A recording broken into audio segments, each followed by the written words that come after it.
Thank you all for coming. A lot of you won't be familiar with our technology, so I like to, when I try to describe it, I have to go back into my background a little bit to show how it came about, because my background is a little unusual.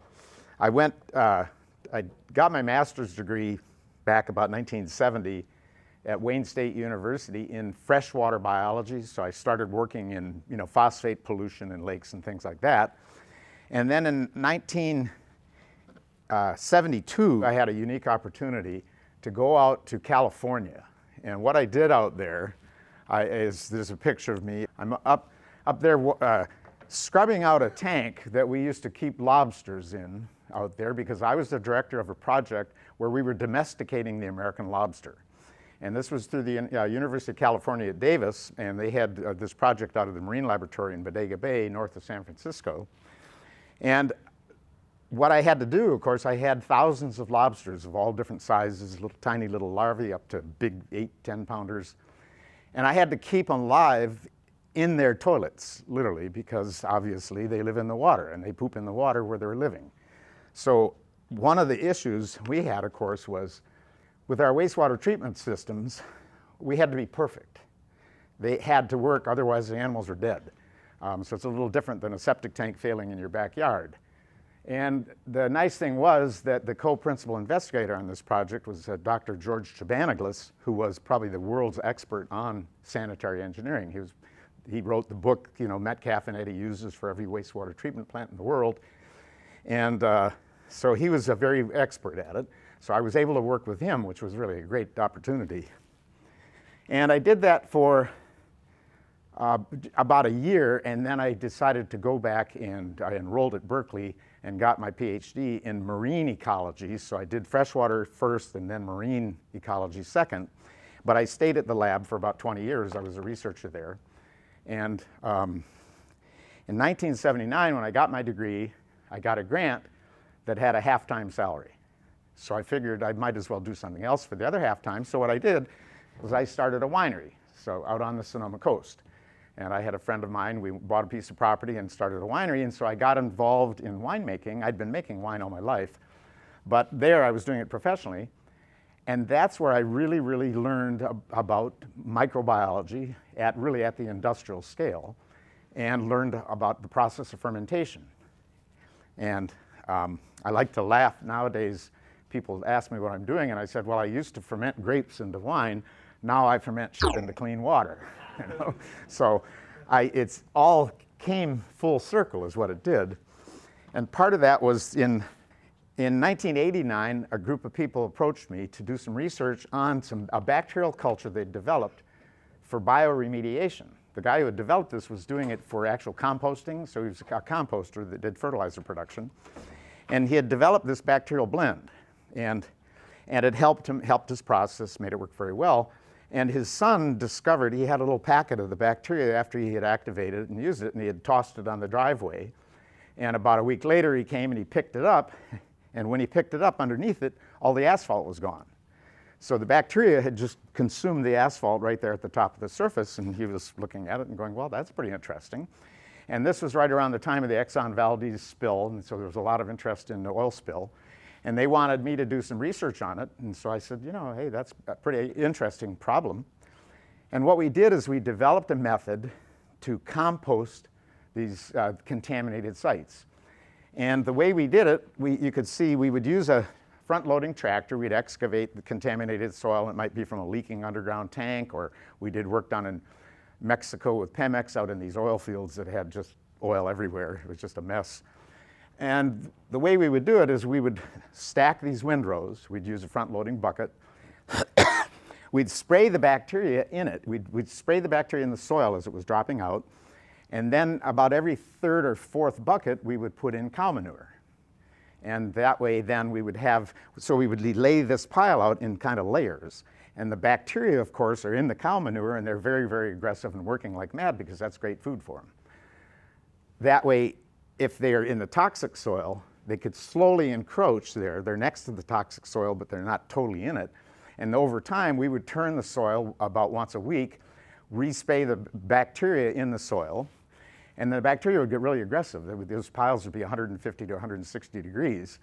And it took about 8 weeks for about 8 turns, and we would totally eliminate all the petroleum. It would just be gone, and we'd end up with beautiful topsoil.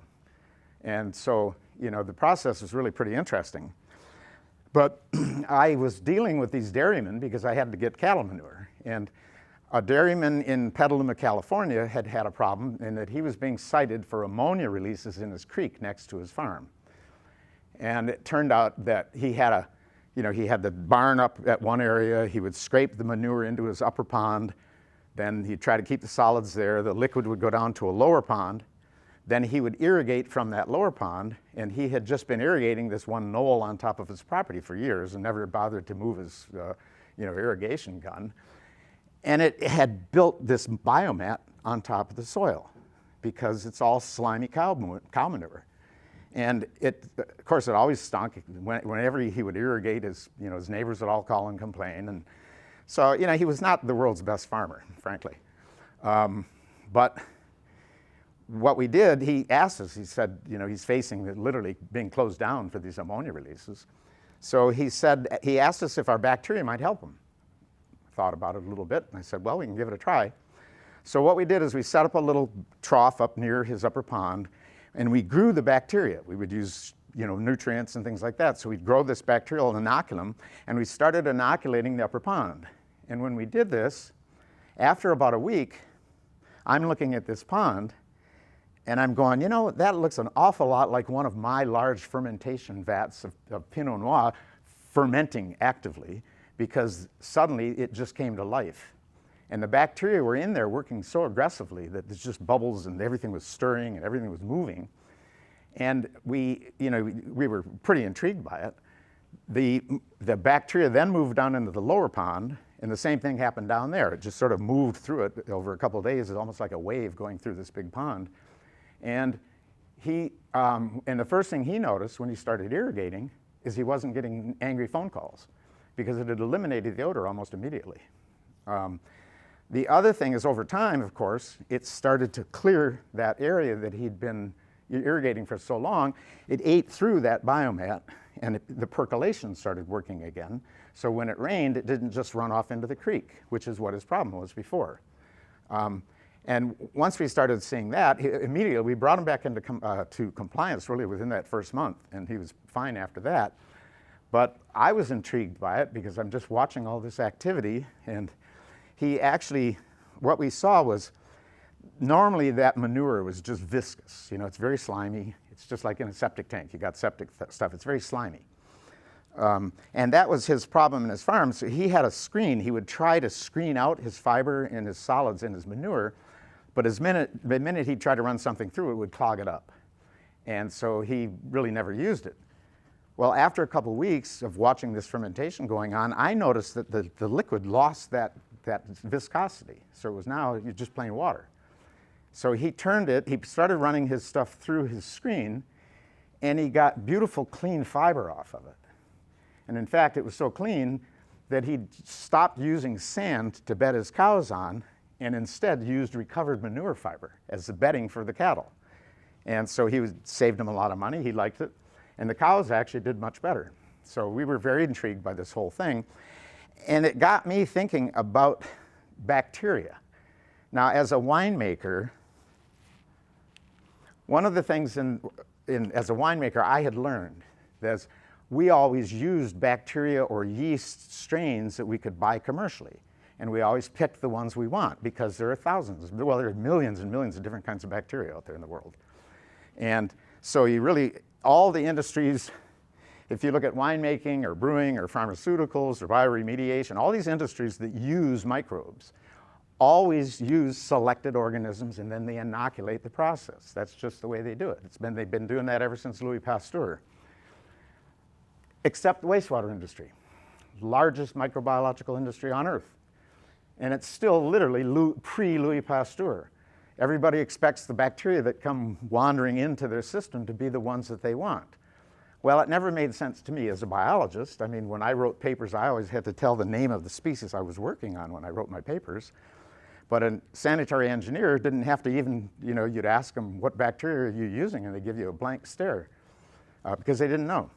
So it got me thinking then about, I started thinking about the computer industry. I'm going, well, back when I was a student, a computer was all hardware.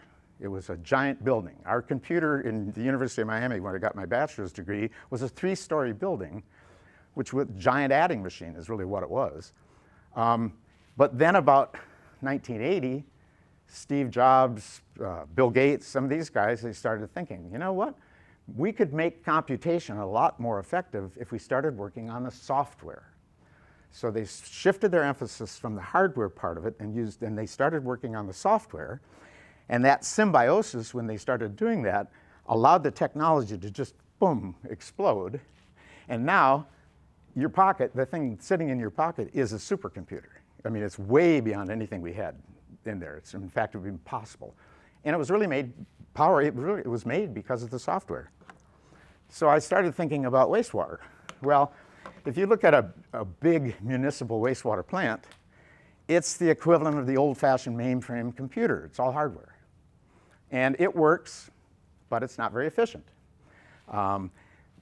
Because you can build them like that for big cities, obviously, because they've got a tax base, they've got a fee base, they have plenty of money to throw around, or at least they did back in the 70s and 80s when they built these things. But again, why not start looking at the software? So I figured if we could do what the computer industry did by shifting our focus to the software, which is the bacteria, maybe we could do that same thing. We could get a burst of creativity in this whole process. So when you think about software, the bacterial software that we're talking about, you have to realize where it comes from, most of it. You look at a septic tank. All the bacteria coming into that septic tank are coming from feces. It's from human intestines. It's because it's all going right down in the toilet. Well, you got to think a little bit about those bacteria. Now, that's the dominant bacteria that's in a septic tank. So what are those bacteria like? How do they live? What are their characteristics? And are those characteristics any good for actual wastewater treatment? Well, for a number of reasons, they really aren't. In fact, they're probably the worst you could get. In the first place, the bacteria that live in your intestines cannot eat very much food. If they did, you'd starve. They're in there, your stomach. You're giving them that food. What they're doing is they're breaking down large molecules into small molecules that we can absorb across our intestines, which is great. I mean, it helps us. And if we need those bacteria, you wouldn't survive without them. But they're not going to do much in the septic tank. They just don't eat much. They can't. They quite literally cannot. They've evolved totally not to do that. The other thing is their temperature range.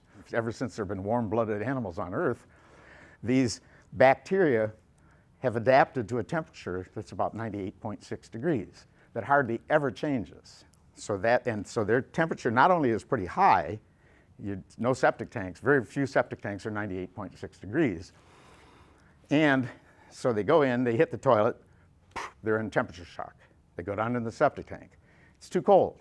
So they're really just not doing much at all. So when you think about what's going on in a septic tank, very little actual biological digestion occurs in there. Most of it is physical separation, solids settle, scum rises, there's a little bit of activity. But if you actually look in a septic tank, you will see occasional bubbles, but hardly any. And same like that with a manure pond. You look at them, there's a bubble here, a bubble there. When it's summertime, when it warms up, you get a little more bubbling. But again, that's just not much activity. You've got a huge amount of food sitting in there that's just going to waste. And the other thing then is that whole issue of mucus, this slimy characteristic that we were seeing in the dairy manure, is caused by a compound called mucus. The bacteria that are living in your stomachs are being attacked by enzymes and acids all the time, so they protect themselves by secreting a really, really thick layer of mucus. And all bacteria will produce a certain amount of mucus, but the ones that live in your intestine produce a huge amount because they really need it. So they go in the septic tank, and that mucus is just sitting there. Now, it turns out that mucus is a sugar compound. And what I was seeing in the dairy manure pond was the bacteria that were going after that sugar, and they were fermenting it in the same way that the yeast in my winemaking would go in and ferment the sugar in that. And the reason they can do that is that sugar has oxygen in it. So they're in an anaerobic environment. This manure pond didn't have any air. There was no oxygen, but they were still very, very active. The bacteria need oxygen. They have to have oxygen. They're not anaerobic. But they can get it from the air, or they can get it from the sugar. And they get it through the process of fermentation. So that's how they work, and that's why it became so effective. But it is also the reason you get that.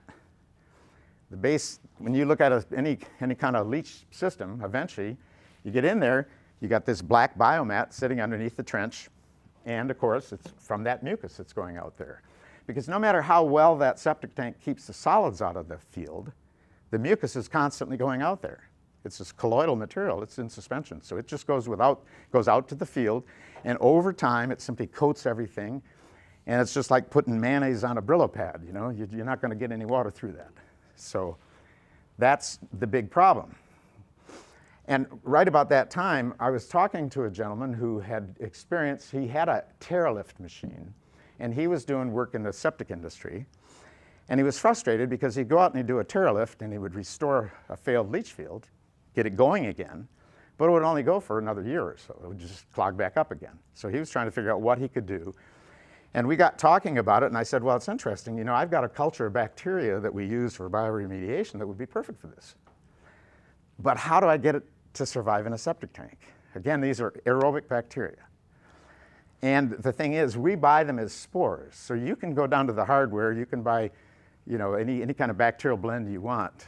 I can't even remember the one that everybody buys.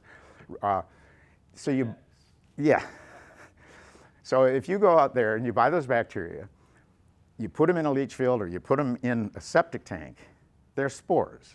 They don't germinate. They can't germinate. It's just the wrong environment for them. They're aerobic bacteria.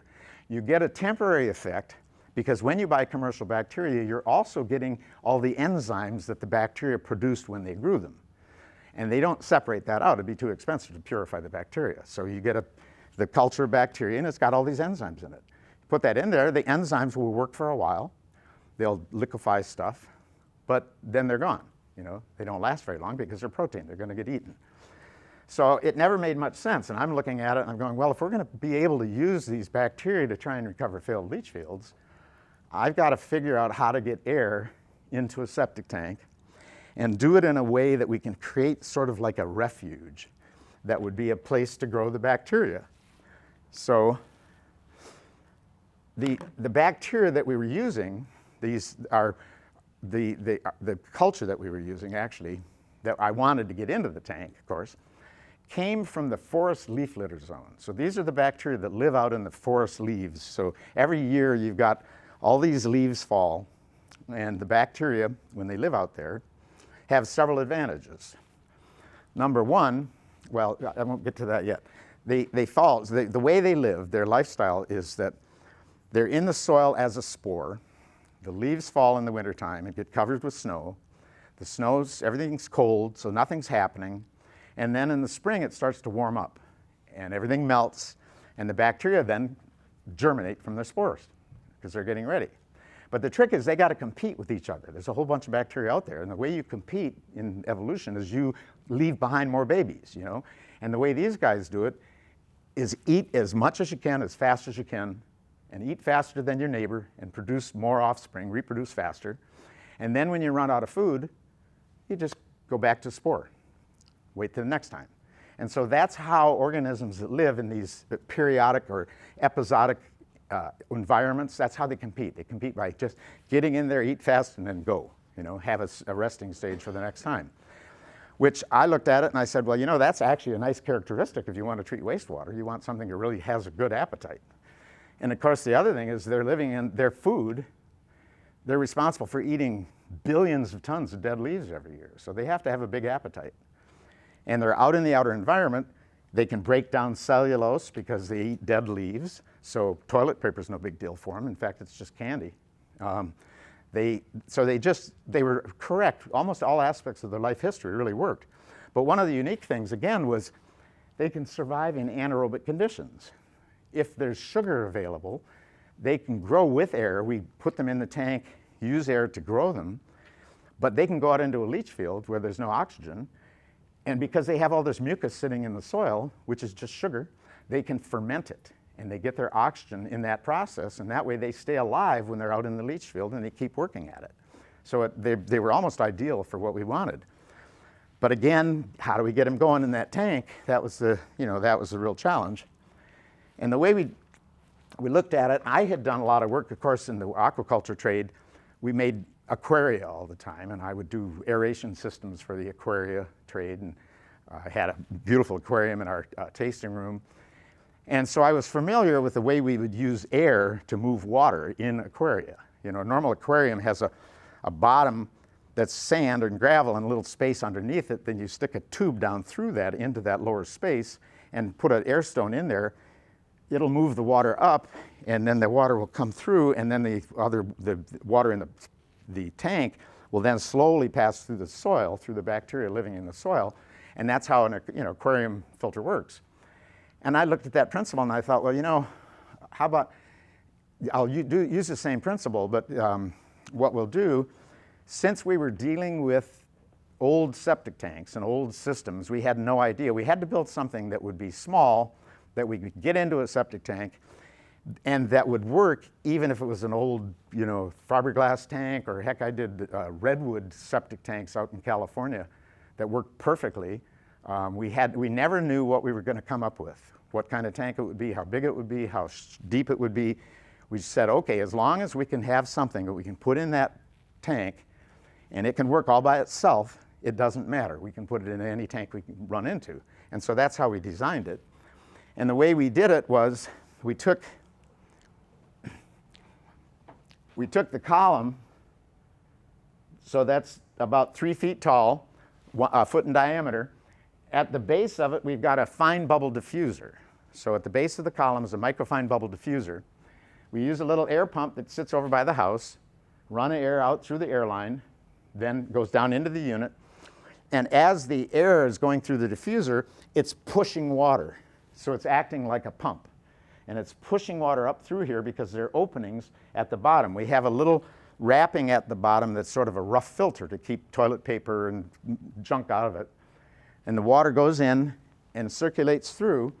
And with a little 40 watt or a 60 watt air pump, we can move about 20,000 gallons a day through this unit. So it's a very, very effective pump. It's pumping a huge amount of water. And what it's doing, of course, inside of it, you can see we have this same kind of cuspated plastic. That's inside the unit. And what that does is it acts as a fixed film surface for the bacteria to colonize. And the way we get the bacteria in there, we just put it in a little tea bag like this. The bacterial spores are blended with compost. And the reason we do that is this acts like a mother culture. Put it in here, the bacteria then germinate, they then circulate. They're circulating all through the tank. They're coating, they'll get on all the concrete and everything else attached to it because they like to be attached. Then they'll attach inside of it. So we've got this big colony of bacteria that's sitting in here, and we're bringing the food to it and bringing food and oxygen to the bacteria. And that way they can work at it, but we're doing it like in a 1,000 gallon septic tank. That entire content of that tank will go through here 20 times a day. So we're just constantly feeding the bacteria. They just get the food all the time. And the reason I liked doing it this way was, as that fine bubble comes up through that matrix, it's really more like a foam. So you're not just getting water that's dissolved in oxygen dissolved in water. Water doesn't hold very much oxygen. You can only get about 8 milligrams per liter in water. But they're not really, the bacteria are sitting there on a surface, and these bubbles are coming through all the time, so they're being exposed to oxygen in the air, actually. So it's really, in fact, one of the things we said, let's create a soil-like environment inside this unit because we're dealing with soil bacteria. And we didn't know if we were successful until one day I was at a septic tank in California, and I pulled out the stick in here, and it was a redwood septic tank, and it was completely covered with earthworms. It was just packed with earthworms. There were earthworms, eggs all over it, And I'm looking at it, I'm going, well, God, we wanted a soil-like environment. Earthworms live in soil. You don't find them in septic tanks very often, you know? So we realized that we had succeeded. We were giving them enough air for the bacteria, and so we started putting those in. When we started doing this, of course, and again, we wanted something simple, easy to install, portable, and then scalable. Like if I have a big project, we work with Stuart, he does large projects where we put in multiple units. We can put in 20 of them. I did a system over in Tripoli, Libya, where we had 200 SludgeHammers in a 1.4 million gallon septic tank. So that was a big project, you know. So I wanted that to have that flexibility, and we did. The way we do it, of course, is simple. All you want, it just sits in the tank. Air out by the house. And it's just sitting there by its own weight. The little half-inch PVC is enough to hold it upright.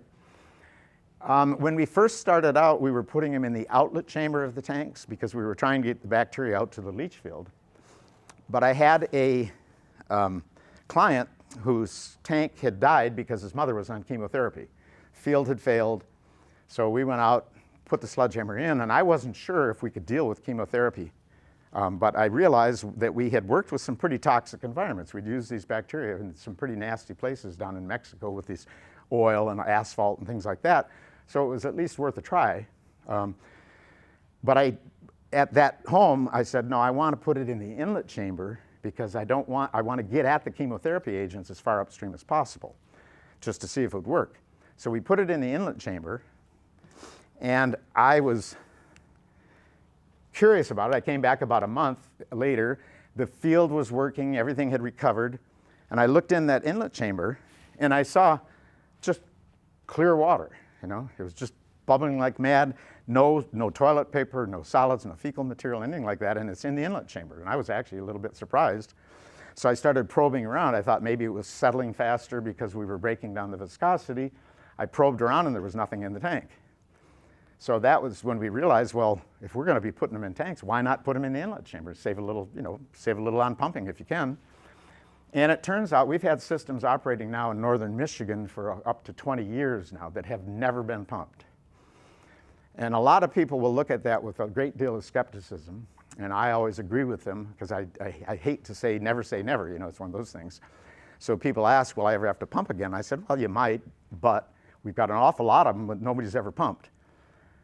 I thought a bit about that, though, and it turns out actually we are pumping the tank. It's just that we're digesting the solid load in the tank to such a low level that any of those solids that are remaining, they just go out with the flow into the field. They don't cause any problem in the field because the solids now are just bacteria. It's not toilet paper anymore. It's just bacteria. The slime is gone. So we can literally pump that tank every time we flush a toilet. We're pumping that septic tank. It's going out into the field. So it isn't that we aren't pumping tanks. It's just we're not using a truck to do it.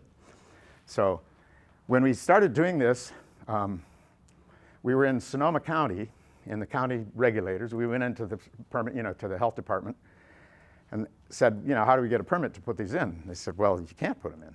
And we go, well, why not? And they said, it's not in our code. And I said, well, if it's not in your code, that means we can put them in because it's not restricted in your code. And they go, no, it doesn't work that way.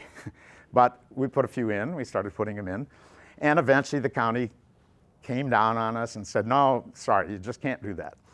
However, if you get an IAPMO approval, if you can get a standard through IAPMO and get an approval and an IAPMO certificate, we can permit them. So at the time when they were confronting us, we had already gotten into that process we were about 6 months into it. What we did was we set up a system at UC Davis, at their wastewater plant, where we put in 2 side-by-side septic tanks loading 3 leach units. These were just big, things that we could saturate, use them as a little leach field.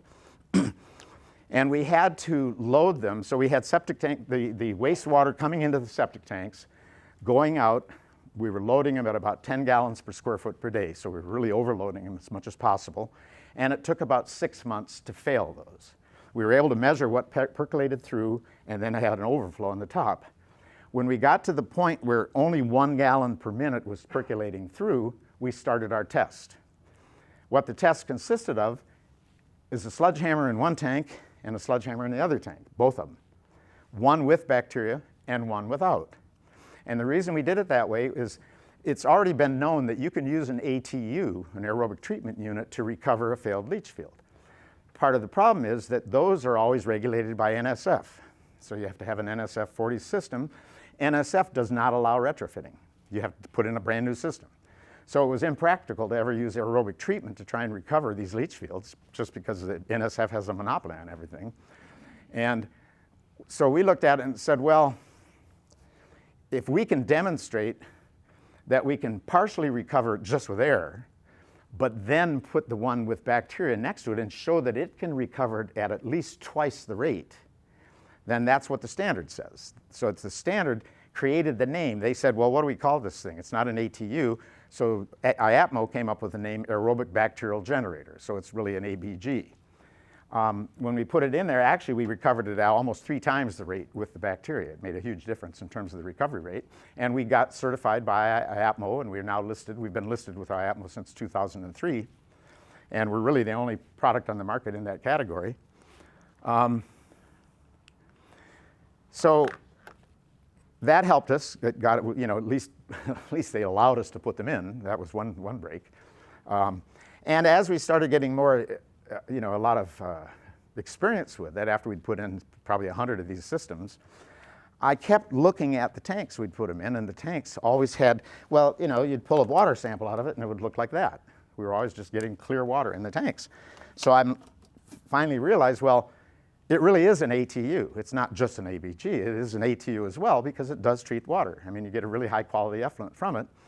So we might as well get an NSF 40. So we went ahead and we went to NSF, and we did. They have a test site up in British Columbia, so it was convenient for me. I was living in California. And we put in the unit, but I learned something about the NSF process and one of the flaws in the whole NSF concept. That is, in order for them to test, they have multiple technologies they're testing all at the same time. So they have to have exactly the same load going to each one of those units in order to be able to compare apples with apples. The way they did that is they'd have it's at a wastewater plant. They would take the material from the headworks load, run it through a commutator pump and grind it really, really fine. It would come in then to a raceway. So they had this big raceway with the water, with pumps in it that were just constantly circulating the water round and round and round. And that way, any dose to a tank, whenever it was called for, was getting identical doses. The problem with that is the material was absolutely nothing like anything you would ever find in a septic tank or at a home. It's just completely, it was so artificial, it didn't make any sense. Well, traditionally, the way NSF models have dealt with that is they always have a trash tank as part of it. It's because up at the NSF site, there's no way you can possibly treat this stuff. It's all in suspension. So if you hold it in a septic tank in front of it, then you can treat the liquid part of it that's left over. So that's the whole design for NSF systems. Well, our system, we put them in the inlet chamber because we wanted to digest those solids. But the problem there, I tried it at NSF, but the problem is that the material was so fine, it would just pass through. And so the way I dealt with it was we came up with these materials that were floating. I went and got it's like filter for a furnace filter material, and then we got it in bulk, and it was about inch thick. It looked like a giant Brillo pad, really, is what it was. And we came up with several different amendments. So I had a little unit that's like a donut that fits over the top.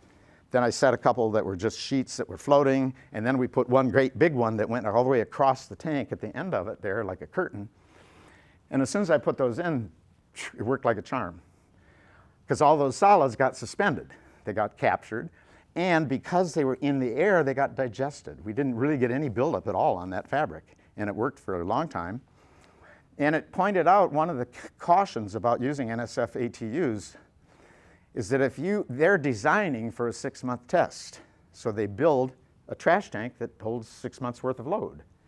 Then they treat the soluble, so it means they can't be very powerful because they only have to deal with the soluble waste anyhow, which is only about half the load.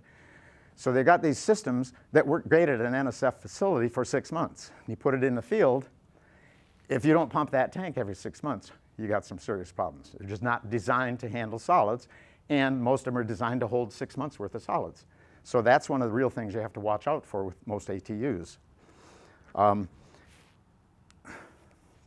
But as we were doing it, of course, now as we became an ATU, we started thinking about it. I was living in California at the time, and I'm from Michigan originally, and I missed lawns. I didn't see lawns anywhere, we just couldn't have lawns. We didn't have enough water. My well, you talk about a lot of water here, our well was about 1/4 to 1/2 a gallon per minute. So we didn't have a lot of water. I had to have a big 3,000 gallon storage tank. And so everything we did was drip. But I had rented our house out to a couple that had 5 kids.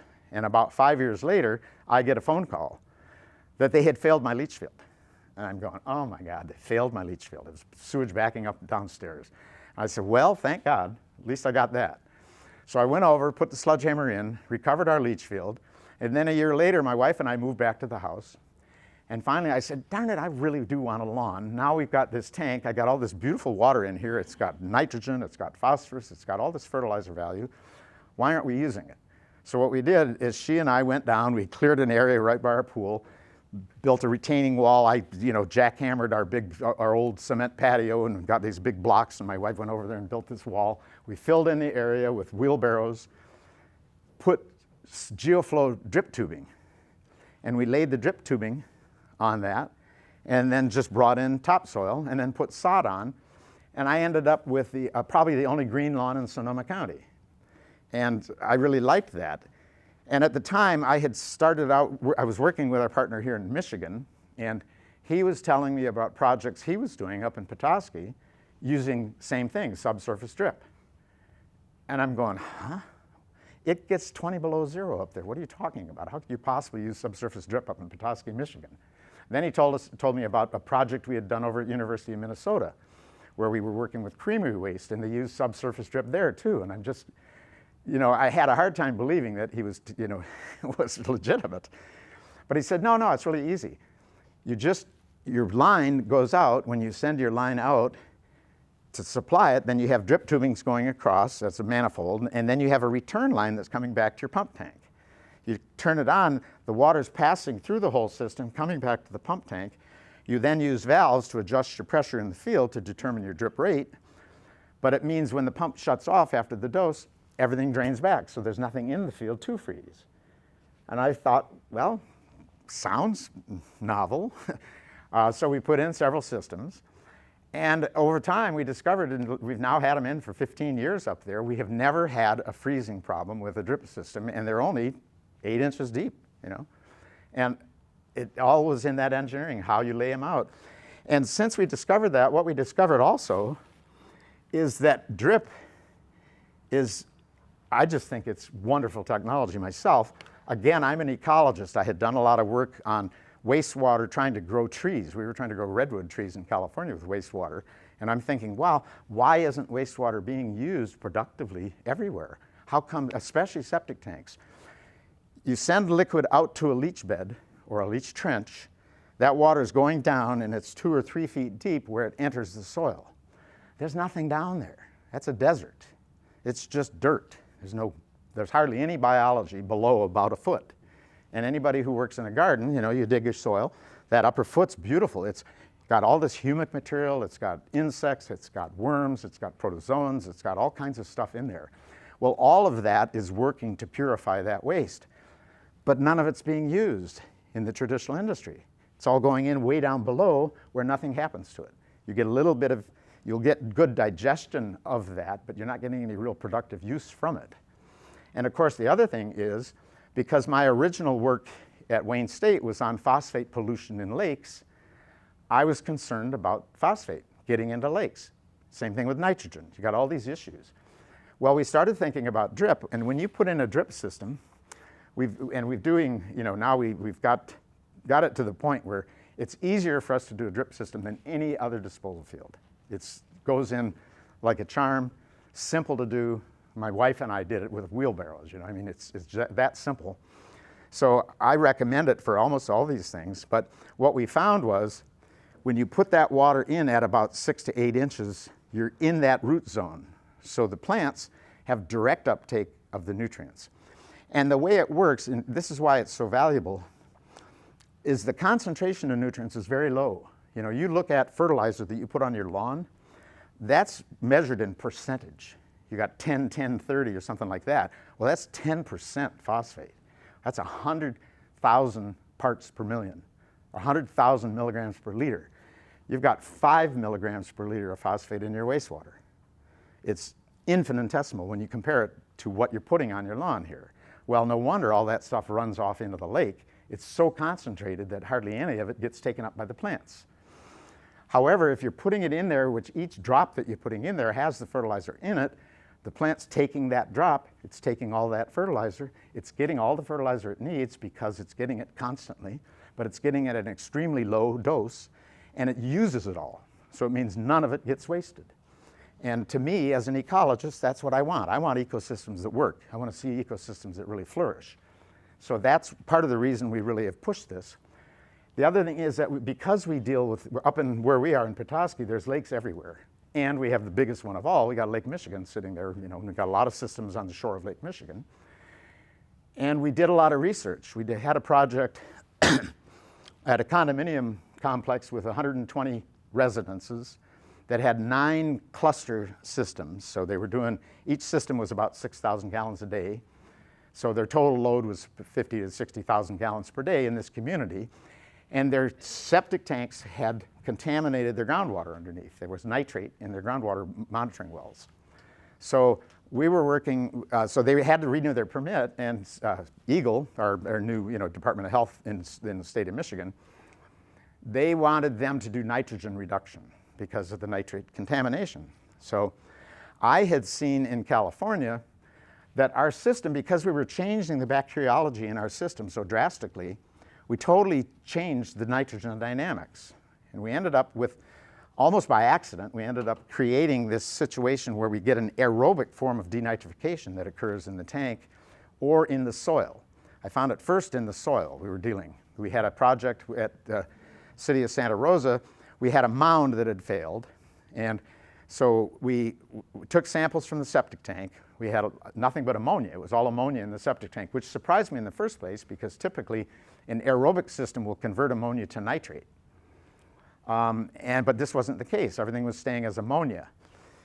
Then went out into the mound, and in the tank, the ammonia was like 86 milligrams per liter. It was really quite high. And I was expecting to see it disappear in the mound, but all get converted to nitrate, which is typically what happens. Most mounds or leach fields, that ammonia gets transferred into nitrate. When we did the samples, the city of Santa Rosa sampled for us, the ammonia had dropped from 86 down to less than 1. It was 0.9 of ammonia. So the ammonia had gotten all oxidized, but we didn't have any nitrate.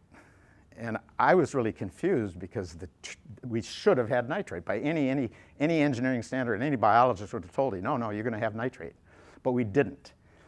And I finally discovered that when I looked into it, is the way nitrogen is normally done, you aerate without bacteria. If you just put it in a tank and aerate waste, you'd aerate it long enough, there was a bacteria that comes in that oxidizes ammonia from NH3 to NO2, which is called nitrite. It's not nitrate.